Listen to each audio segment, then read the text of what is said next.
نحمده ونصلي ونسلم على رسوله الكريم اما بعد فاعوذ بالله من الشيطان الرجيم بسم الله الرحمن الرحيم واشركه في امري كي نسبحك كثيرا ونذكرك كثيرا انك كنت بنا بصيرا صدق الله وصدق رسوله النبي الكريم ونحن على ذلك من الشاهدين والشاكرين والحمد لله رب العالمين اللهم صل على سيدنا محمد النبي الأمي وعلى آله وأصحابه وسلم تسلیما۔ آپ حضرات صبح سے اپنے اساتذہ، منتظمین، اہل علم سے گفتگو سن رہے ہیں۔ اللہ تعالیٰ مجھے اور آپ کو اس پر عمل پیرا ہونے کی توفیق عطا فرمائے۔ آپ لوگ اپنے مادری علمی میں آئے ہیں، اس آنے میں جہاں گفتگو سننا مقصود ہے وہاں اس سے بھی بڑا ایک اور مقصد ہوتا ہے، میں پہلے وہ کہہ دیتا ہوں، وہ ہوتا ہے طبیعت میں تازگی پیدا کرنا۔ روح القلوب ساعۃ فساعۃ، حدیث میں اس کا حکم دیا گیا ہے کہ اپنے آپ کو ذرا تازہ کرتے رہا کرو۔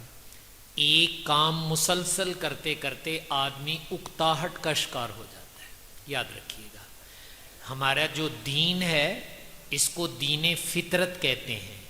دین فطرت کا مطلب یہ ہوتا ہے کہ جو پیدائشی مزاج ہے، جو پیدائشی خواہشات اور طباع میں جو چیزیں ہوتی ہیں، شریعت نے اس کا پورا لحاظ کیا ہے۔ شریعت نے یہ کہیں حکم نہیں دیا کہ 24 گھنٹے پڑھتے رہنا ہے، 24 گھنٹے تمہیں نماز میں ہی لگے رہنا ہے، 24 گھنٹے تمہیں یہی کام کرتے رہنا ہے۔ یہ کہیں حکم نہیں ہے۔ یہ حکم موجود ہے کہ تم کام کر رہے ہو، پڑھنے پڑھانے کا کام کر رہے ہو، طبیعت ذرا اکتاہٹ محسوس کر رہی ہے، پڑھنے پڑھانے کو بند کرو، جاؤ جا کر تھوڑی دیر کھیل کے آ جاؤ تاکہ تمہاری طبیعت تازہ ہو جائے۔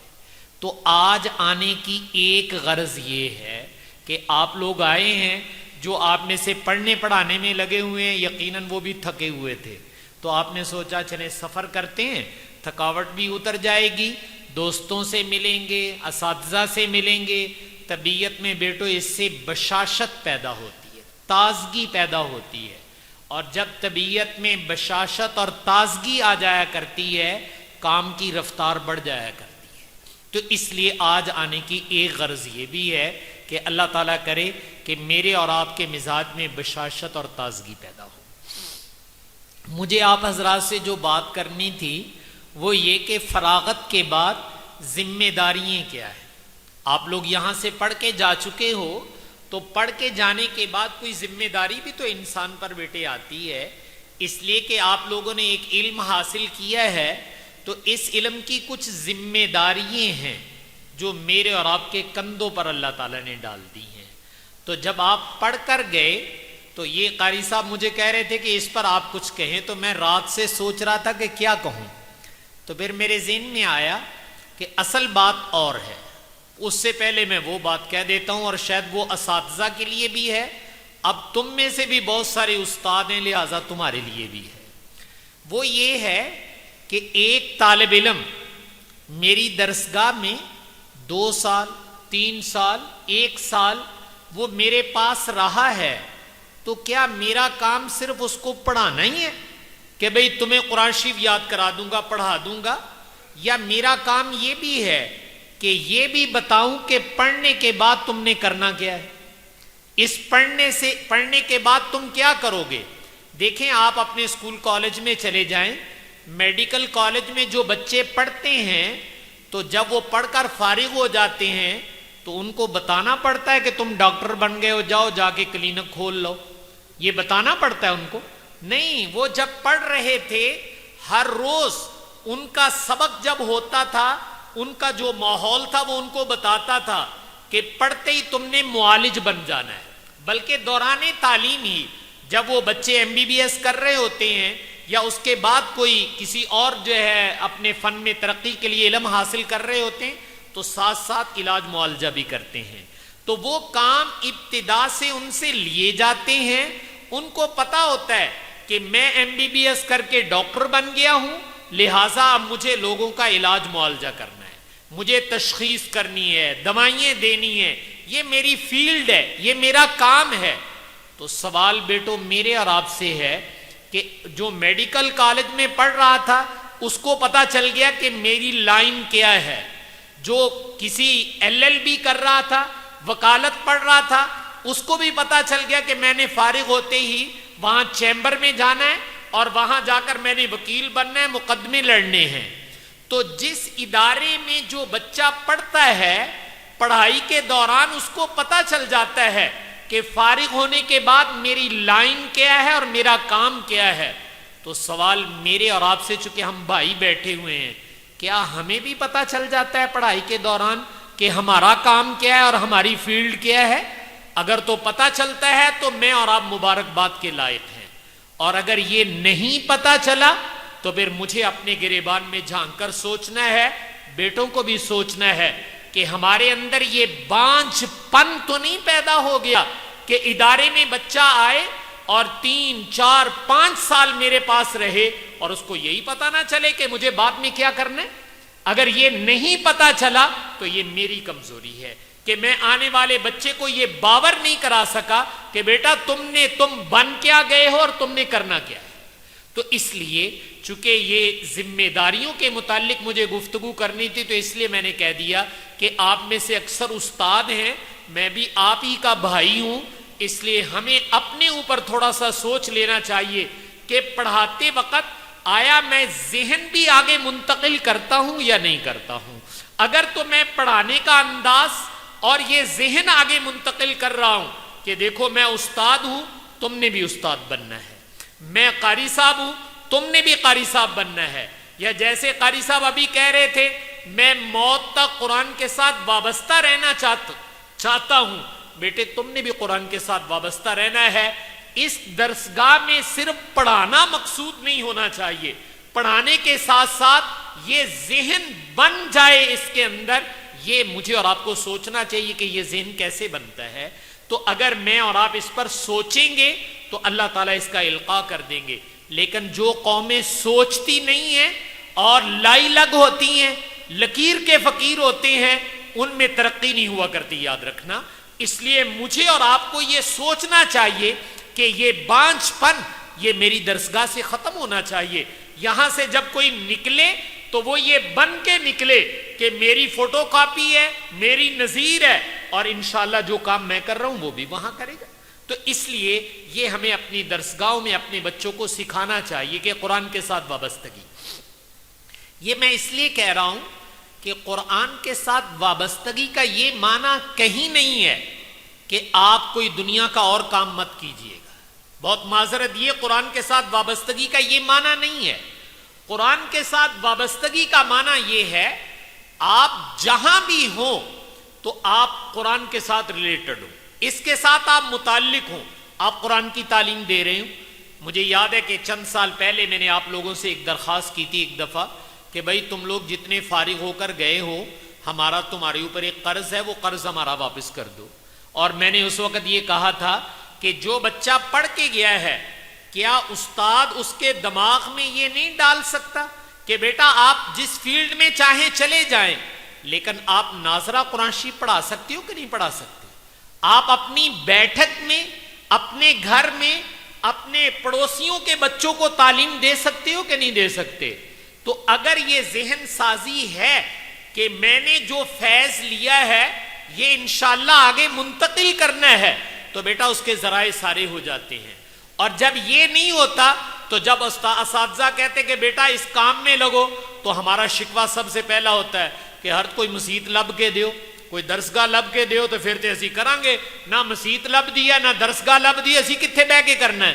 تو میں نے آسان کام بتا دیا، اپنے گھر بیٹھ کے کر لو، گھر شروع کر دو، اور محلے کے بچے لے آؤ، پڑوسیوں کے بچے لے آؤ اور ان کو پڑھانا شروع کر دو، پھر دیکھو اللہ تعالیٰ تمہارے لیے ذرائع کیسے پیدا کرتے ہیں۔ یہ یاد رکھیے گا، ذرائع اللہ اسی کے لیے کھولتے ہیں جو چلنا شروع کرتا ہے۔ آپ کبھی سڑک پہ سفر کریں اور سڑک کے اطراف پہ درخت لگے ہوئے تھے، دور سے دیکھو تو یوں لگتا ہے کہ درخت آپس میں ملے ہوئے ہیں، جنگل میں دیکھو تو یوں لگتا ہے آسمان زمین کے ساتھ ملا ہوا ہے، لیکن کہیں بھی راستہ بند نہیں ہوتا، وہ دوری کی وجہ سے نظر آتا ہے۔ جب آپ آگے جاتے ہیں سڑک ہی ہوتی ہے اور درخت کنارے پر ہوتے ہیں۔ آپ دنیا کے کنارے پر چلے جائیں، آسمان اوپر ہے وہ نیچے نہیں ہے، لیکن دور سے دیکھیں گے تو یوں نظر آئے گا۔ میں اور آپ بھی اپنے کام کو ابھی دور سے دیکھ رہے ہیں، ہم نے چلنا ہی نہیں شروع کیا تو پھر یہی نظر آتا ہے کہ نہ درسگاہ ہے، نہ مسجد ہے، نہ کوئی ادارہ ہے، ہم کیسے کام کریں؟ تو میں نے آسانی کے لیے عرض کر دیا ہے کہ قرآن کے ساتھ وابستہ رہنے کا طریقہ یہ ہے کہ ہم اپنے گھر میں، اور ابھی قاری صاحب کہہ رہے تھے اپنے بچوں کو تعلیم دے دیں۔ گھر میں آپ کے بیٹے ہیں، بھتیجے ہیں، بھانجے ہیں، گھر میں چھوٹے چھوٹے بچے ہیں، آپ ان کو تعلیم دینا شروع کر دیں۔ آپ کا کام اللہ کو پسند آ گیا تو اللہ آپ کے کام میں اضافہ کر دے گا، بس یہ یاد رکھیے گا۔ تو اس لیے یہاں کا جو سبق ہے یا ذمہ داری ہے وہ یہ کہ میری اور آپ کی وابستگی قرآن کے ساتھ رہنی چاہیے۔ اور میں اگر ایک بات کہہ دوں، حضرات اساتذہ بھی ہیں اس لیے ایک درد دل ہے، اس لیے کہہ رہا ہوں، بچوں کو بھائی حافظ بھی بناؤ، اور حافظ بنانے کے ساتھ بچوں کو قرآن کا عاشق بھی بناؤ۔ جب تک تمہارے دل میں قرآن کا عشق اور محبت نہیں آئے گی، یہ ذمہ داری میں اور آپ کبھی بھی نہیں ادا کر سکتے۔ یہ اس وقت ادا ہوگی جب پڑھنے کے زمانے میں قرآن کی وابستگی اور عشق پیدا ہو جائے کہ یار اس سے نہ مجھے کہیں محرومی ہو جائے۔ باتیں سناؤ ان کو، اپنے اکابر کے واقعات سناؤ ان کو، ایسی سٹوری سناؤ، انشاءاللہ ان کے ذہن میں آ جائے گا۔ لیکن چونکہ یہ کمزوری میری ہے اس لیے میں اپنی کمزوری تو بیان نہیں کرتا، تمہارے سر پہ ڈال دیتا ہوں کہ تم لوگوں کو اچھا بھلا پڑھایا تھا، اب پتہ نہیں تمہیں کیا ہو گیا، تم تو دین کے ہی منکر ہو گئے ہو۔ نہیں بھائی، تم دین کے منکر نہیں ہوئے، میں نے تمہیں دین سکھایا ہی نہیں تھا۔ ہمارے ایک دوست ہیں ڈاکٹر صاحب، انہوں نے اپنے بیٹے کو حفظ کرایا، بڑے اہتمام سے، میاں بیوی دونوں بڑے نیک ہیں، اور پھر اگلے بیٹے کے بارے میں فیصلہ کیا کہ اس کو بھی حافظ بناتے ہیں۔ تو جو بڑا بیٹا حفظ کر کے آ گیا تھا، وہ اس کے کان میں کہتا ہے اے تو نہ حافظ بنی، بڑا اوکھا کام نہیں۔ اس نے کان میں یہ کہہ دیا اور والد نے بھی سن لیا۔ تو ڈاکٹر صاحب کو بڑی پریشانی ہوئی کہ یار ہم نے اس پہ اتنی کوشش کی، اس نے اس کے کان میں یہ کیا کہہ دیا۔ تو انہوں نے مجھے بلایا گھر، کہا حضرت گھر آئے، ایک خاص بات آپ کو سنانی ہے۔ تو میں ان کے گھر پہنچا، بچے بیٹھے ہوئے ہیں، تو انہوں نے کہا حضرت اس نے یہ دوسرے بھائی کو کہا ہے، یہ کیا بات ہے؟ تو میں نے کہا جی اب آپ اٹھ جائیں، میں اس سے پوچھ لیتا ہوں۔ تو میں نے والد کو اٹھا دیا، میں نے بچے سے پوچھا جو حافظ بنا تھا، میں نے کہا یار تمہارا چھوٹا بھائی ہے تو اس کو حافظ نہ بنا لے؟ کہتا انکل نہیں، بڑا اوکھا جہا کام ہے، یہ نہ مشکل ہے دے آستے، انہوں نہ ہی پھساؤ تے چنگا ہے۔ تو میں نے کہا کہ بھائی میں تمہارے سے دوستانہ ماحول میں پوچھنے لگا ہوں، دل کی بات بتاؤ، اگر تو یہ چنگا کام ہے، حافظ بننا اچھا کام ہے نا، اگر اچھا کام ہے تو تمہاری تو خواہش ہونی چاہیے کہ گھر میں سارے ہی حافظ بن جائیں، تم یہ کیوں کہہ رہے ہو؟ تو اس نے جو دل کی بات تھی وہ کہہ دی۔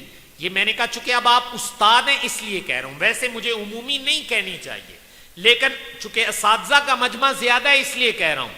تو اس نے کہا جی قاری صاحبان جن سے میں نے پڑھا، مختلف اساتذہ سے پڑھا تھا، ان کے بعض رویوں کی وجہ سے میں دل برداشتہ ہو گیا، اور میں نے کہا نہیں یار یہ کام مشکل ہے۔ تو جب خیر اس نے بات کہی، اس کی تو میں نے تسلی کرائی، لیکن میں نے اپنے گریبان میں جھانک کر سوچا کہ کہیں یہ میری استاد کی کوتاہی تو نہیں ہے کہ میں نے اپنے آنے والے طالب علم کے ساتھ کیا رویہ رکھا، کوئی سختی زیادہ کر دی، کوئی زبان کا غلط استعمال کیا، کوئی اپنے شاگرد کی نفسیات کو نہ سمجھ سکا، کیا رویہ ہوا کہ بچہ حافظ تو بن گیا لیکن وہ آگے اوروں کو رکاوٹ بن گیا، کہنے کا نہیں بس میں کل ہی کافی ہیں، باقی نہ آیا جی اس پاس۔ تو یہ وہ سوال ہے جو میری اور آپ کی درسگاہ میں موجود ہے۔ اس لیے میں نے کہا تھا کہ میں نے بچے کو اکیلا حافظ نہیں بنانا، عاشق بھی بنانا، اور عشق کا پتہ اس سے چلے گا، وہ دنیا کی کسی لائن میں چلا جائے ہم منع نہیں کرتے، لیکن کم از کم اس کے دل میں یہ ہو کہ یار میرے ہاتھ سے بھی تو کوئی آگے شاگرد پیدا ہونے چاہیے، میرا فیض بھی آگے چلنا چاہیے، میں بھی تو کسی کا استاد بنوں اور میں بھی کسی کو قرآن پڑھا دوں، ناصرہ پڑھا دیں۔ اگر یہ سوچ ہے تو اس کا مطلب یہ کہ وہ احساس ذمہ داری میں اور آپ ادا کر رہے ہیں، لیکن اگر یہ سوچ نہیں ہے تو پھر بڑی معذرت، ہم اپنی ذمہ داری سے غافل ہیں۔ تو اس لیے بیٹو آپ لوگ یہاں آئے ہو مادر علمی میں، تو یہاں رہ کر جو آپ نے کام دیکھا ہے یہ کام میرے اور آپ کے فرائض میں سے ہے۔ آخر پوری انسانیت وہ اپنے اپنے کاموں میں لگی ہوئی ہے، تو ہمیں بھی تو کوئی کام کرنا ہے نا۔ تو وہ کام، وہ سبق لینے کے لیے، تجدید عہد کے لیے میں اور آپ یہاں آئے ہیں۔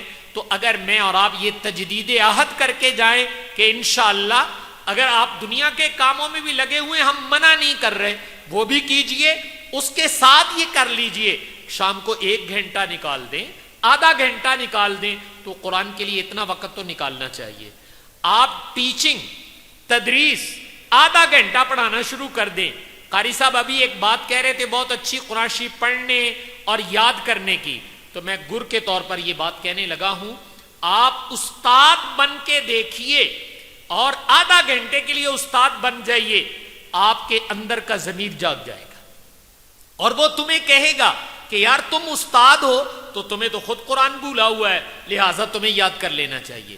اگر خدا نہ خواستہ قرآن شریف سے یہ بیگانگی بھی ہو چکی ہے تو میں راستے پر آنے کے لیے ایک طریقے کے طور پر آپ سے عرض کرتا ہوں، آپ استاد بن جائیں، پھر دیکھیے آپ کے اندر یہ جذبہ بھی پیدا ہو جائے گا کہ مجھے قرآن شریف بھی یاد کر لینا چاہیے۔ تو اس لیے بھائی قرآن کے ساتھ وابستگی کسی نہ کسی درجے میں ضرور رکھیں۔ میں نے کہا اپنے گھر میں کر لیں، قریب کوئی مسجد ہو تو دیکھیں، بہت ساری چیزیں جو آپ اپنے اساتذہ سے سمجھیں گے اس وقت نہیں کہہ سکتا، لیکن آپ معاون کے طور پر ساتھ شریک ہو جائیں۔ امام صاحب سے کہیں حضرت پڑھانا آپ نہیں ہے، میں آپ کے پاس بیٹھ جایا کروں گا، اگر آپ کہیں گے تو کچھ بچوں کا میں سبق سن لیا کروں گا، چلو مجھے ثواب مل جائے۔ اس کو یہ احساس نہ ہونے دے کہ کہتے میرا کنڈا ہی نہ کر دے بیٹھے آ کے، یہ کام نہیں کرنا اللہ کے لیے۔ تو معاون بن کے جب جاؤ گے تو تمہیں سارے قبول کر لیں گے، چودھری بن کے جاؤ گے تو تمہیں کوئی بھی قبول نہیں کرے گا، یاد رکھنا۔ اس لیے چودھری بن کے مت جانا، معاون بن کے جاؤ، اور اگر نہیں ملتا ہے تو اپنے گھر میں شروع کر دو۔ اور یہ بیٹے بہت ضروری ہے، بس ایک جملہ نقل کر کے اپنے بزرگوں کا بات ختم کر دیتا ہوں۔ آپ لوگوں نے نام سن رکھا ہے سید عطاء اللہ شاہ صاحب بخاری رحمہ اللہ تعالی۔ حضرت کا ایک مقولہ جو ہم نے اپنے اساتذہ سے سنا، وہ یہ، حضرت کہتے تھے کہ جو عالم دین کے ساتھ جڑا ہوا ہے اور وہ یہ چاہتا ہے کہ یار میرے بچے نہ اس کے ساتھ جڑے، میں تے جڑا اوکھا سوکھا ویلا کڈ لیا اور نیانے کسی ہور لین تے لگ جان، تو فرماتے تھے کہ مجھے اس کے ایمان میں شبہ ہے، مجھے اس کے ایمان میں شبہ ہے۔ اگر میں اس دولت کو کائنات کی بڑی دولت سمجھتا ہوں تو بڑی دولت باہر نہیں ونڈی دی، پہلے کر دیا نو دے دی۔ جتنے کاروباری ہیں وہ کاروبار باہر کے لوگوں کو دے جاتے، مولوی صاحب نو دے جاتے، بھی مولوی صاحب آ کاروبار تینوں دین لگا، اللہ دے راج کچھ بھی نہیں دیتے، ٹکا نہیں دیتے آپ کو، وہ اپنی اولاد کو وہاں پر کھڑا کرتے ہیں چونکہ سمجھتے کہ یہ سب سے بڑی دولت ہے۔ تو میں اور آپ اگر مولوی ہیں، میں سمجھتا ہوں کہ یہ دین سب سے بڑی دولت ہے، تو سب سے پہلے اولاد کو دینی چاہیے۔ تو اس لیے بیٹو اپنے متعلقین کو قرآن کا عشق ضرور دے دو، اگر عشق دے دیا پھر تم آرام سے بیٹھ جانا، وہ عشق اس کو خود ہی نچائے گا اور وہ قرآن کی خدمت پر مجبور ہو جائے گا۔ تو یہ قرآن کی محبت اور عشق اگر میں اپنے شاگرد میں منتقل کر گیا تو یاد رکھیے وہ بعد میں جا کر جو ذمہ داریاں ہیں اس میں سب سے بڑی ذمہ داری یہ کہ میں اور آپ قرآن کی تعلیم کے ساتھ وابستہ رہیں، اور میں نے اس کے لیے بڑا مختصر کہہ دیا ہے، آدھا گھنٹہ دے دیا کرو، چاہے صبح دے دو، شام دے دو، دوپہر دے دو۔ اور اتنے طریقے قرآن پاک کی تعلیم کے آ گئے ہیں، اب وقت نہیں ہے ورنہ میں آپ سے عرض کروں کہ کس کس انداز میں لوگ کہاں کہاں جا کر لوگوں کو قرآن پاک پڑھا رہے ہیں۔ اس لیے یہ میرا اور آپ کا فرض بنتا ہے کہ ہم خود بھی وابستہ رہیں، اور جو آپ میں اساتذہ ہیں میں ان سے درخواست کروں گا کہ اپنے شاگردوں کے لیے انگلی پکڑ کے کام مہیا کرنا پڑتا ہے۔ 2 وقت میرے اور آپ کے اوپر ایسے آئے ہیں کہ جس نے میری انگلی پکڑ لی وہ میرا محسن تھا۔ ایک جب میں اور آپ مادر علمی میں پڑھنے کے لیے آئے تھے، بچہ جب شروع میں آتا ہے تو وہ بیچارہ دیکھ رہا ہوتا ہے کہ میں نئی دنیا میں آیا ہوں۔ اللہ تعالیٰ ابتدا میں اچھا استاد دے دے جو انگلی پکڑ لے، یہ تعلیمی مراحل بہت اچھے طریقے سے ادا کر لیتا ہے۔ دوسرا مرحلہ جب آپ اپنی ضابطے کی تعلیم پوری کر کے فارغ ہوتے ہیں، چاہے آپ شعبہ حفظ سے ہوں یا شعبہ کتب سے، اب عملی زندگی میں قدم رکھنا ہوتا ہے، اب بھی ضرورت ہوتی کہ کوئی انگلی پکڑ کے کہیں چلا دے. تو اس لیے جن کو قرآن پڑھایا جائے تو میں نے کہا ان کی انگلی پکڑ کے چلا دیں کہ بیٹا آپ اپنے گھر میں شروع کر لیں، مشورہ کر لیں اپنے گھر میں، پڑوس میں، مسجد میں معاون بن جائیں. تو اگر کسی نے انگلی پکڑ کر فارغ ہوتے ہی کسی کام میں لگا دیا تو انشاءاللہ آپ تاحیات کام میں لگے رہیں گے. اور اگر اس وقت کسی نے انگلی نہ پکڑی تو بعض دفعہ انسان لائن سے اتر جاتا ہے. تو ہم اپنے نوخیز نئے پیدا ہونے والے طلبہ جو درس نظامی یا شعبہ حفظ سے فارغ ہوتے ہیں ان کی انگلی پکڑ کر کوئی چھوٹا سا کام ان کو لے دیں تاکہ یہ احساس نہ ہو کہ میں بالکل فارغ ہوں. بس اس احساس سے بچا لیں. جب ایک دفعہ لائن پہ چڑھ جائے گا پھر اپنی رفتار کے مطابق وہ آگے چلتا رہے گا. تو بھائی احساس ذمہ داری میں میں یہ لفظ کہوں گا کہ میں نے اور آپ نے اپنے آپ کو کس سے وابستہ رکھنا ہے؟ قرآن کے ساتھ. اور وہ اللہ تعالیٰ وابستگی کی کوئی صورت دے دے، ناظرہ سے لے کر اوپر تک جو وابستگی اللہ تعالیٰ دے دے اس کو اپنے لیے سعادت سمجھیں. اگر یہ وابستگی ہے تو انشاءاللہ پھر آپ کی زندگی میں موسم بہار ضرور آئے گا. پیوستہ رہ شجر سے امید بہار رکھ. جب تم پیوستہ رہو گے قرآن کے ساتھ اللہ تمہاری زندگی میں ضرور بہار لائے گا. اللہ تعالیٰ سے دعا ہے کہ اللہ تعالیٰ مجھے آپ کو عمل کرنے کی توفیق عطا فرمائے. وآخر دعوانا ان الحمدللہ.